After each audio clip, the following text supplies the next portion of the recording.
What's up guys, it's me boy Shomon, then my new channel, new video. ঠিক আছে, তো আপনারা সবাই কেমন আছেন? আমিও আপনাদের দোয়া অনেক ভালো আছি। তো আজকে যে কন্টেন্টটা, আজকে যে বিষয়টা নিয়ে হিসাব বিজ্ঞানের আলোচনা করা হবে সেটি হচ্ছে, আপনারা সবাই জানেন যে ফার্স্ট পার্টের তৃতীয় অধ্যায়টা কিন্তু এতটাও বড় না যে এটা অনেক সময় লাগে বা অনেক অঙ্ক। এটা শুধু জাস্ট ব্যাংক সমন্বয় বিবরণী নিয়ে আলোচনা করা হয়েছে। তৃতীয় অধ্যায় ব্যাংক সমন্বয় বিবরণী, এটা হচ্ছে ব্যাংক রিকন্ডিশনাল রিকন সিলেকশন স্টেটমেন্ট, এটা নিয়ে আলোচনা করা হয়েছে। তো আমিও এইটা নিয়ে আজকে আলোচনা করব। তো আলোচনা শুরু করার আগে বলে নিই, আমার এই চ্যানেলে যারা নতুন দর্শক, চ্যানেল কিন্তু অবশ্যই সাবস্ক্রাইব করতে হবে, তার পাশে থেকে বেল আইকনটা অন করতে হবে পরবর্তী ভিডিও সবার আগে পাওয়ার জন্য। ঠিক আছে, আর একটা জিনিস হচ্ছে, ভিডিওটি যারা দেখতেছেন অবশ্যই কিন্তু ভিডিওতে লাইক কমেন্ট শেয়ার করে দিয়ে বন্ধুদের দেখার সুযোগ করে দেবেন, যাতে আমার এই ভিডিওটা যারা এডুকেশন রিলেটেড আছেন, কানেক্টেড আছেন, তারা জানি দেখতে পারে, যারা উপকৃত হয়। ঠিক আছে, আমি আজকে আলোচনা করব ব্যাংক সমন্বয় বিবরণী নিয়ে। এখানে প্রথমেই এটার বিস্তারিতভাবে বলে নেই, দেন তারপরে মূল পাঠে যাই। প্রাসঙ্গিক ধারণা, রিলেভেন্ট কনসেপ্ট, প্রাসঙ্গিক ধারণা আপনাদেরকে আগে দিয়ে নেই, তারপর মূল পাঠে যাব। তো এখানে দেওয়া আছে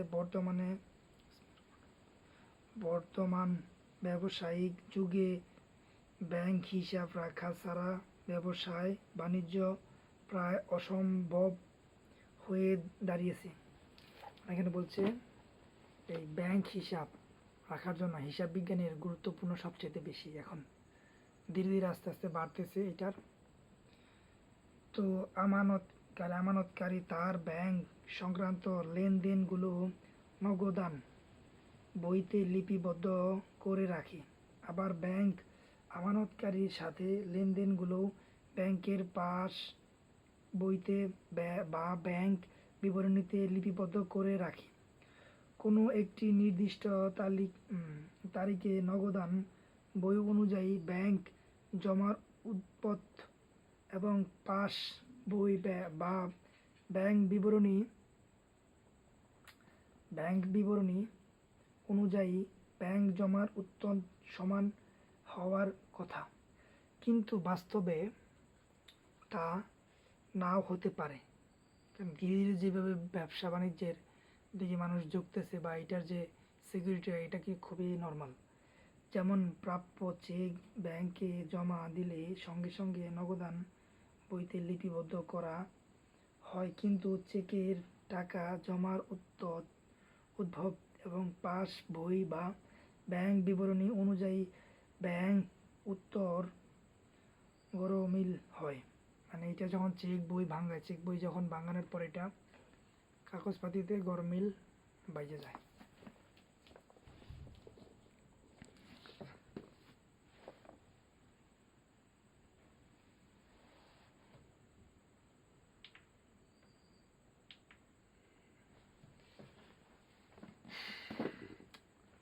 ঠিক আছে, এটা হচ্ছে এখানে এইটাই বোঝাইছে আমাকে।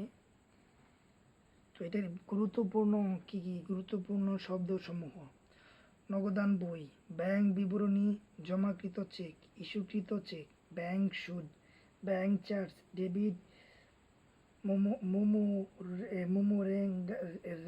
রেগাম, ক্রেডিট রেকাম, ব্যাংক সমন্বয় বিবরণী, একক জের পদ্ধতি, সংশোধিত জের পদ্ধতি। এখানে মোটামুটি কয়টা? 1টা 2টা 3টা 4টা 5টা 6টা 7টা 8টা 9টা 10টা 11টা গুরুত্বপূর্ণ শব্দসমূহ আছে।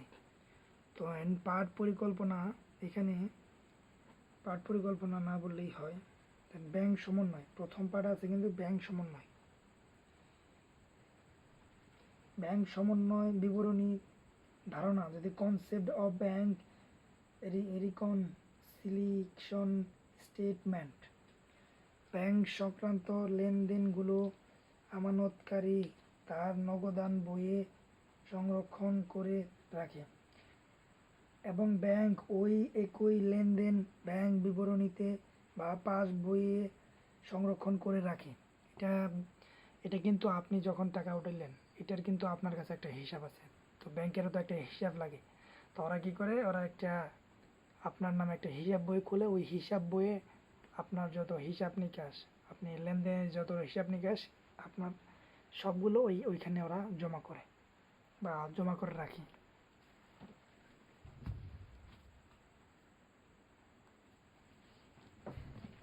ঠিক আছে, এটার পার্ট আজকে শেষ করলাম না, আমি পরবর্তী ভিডিওতে এটার পার্ট টোটালি শেষ করে দেবো। যাই হোক, ভিডিওটা এ পর্যন্ত।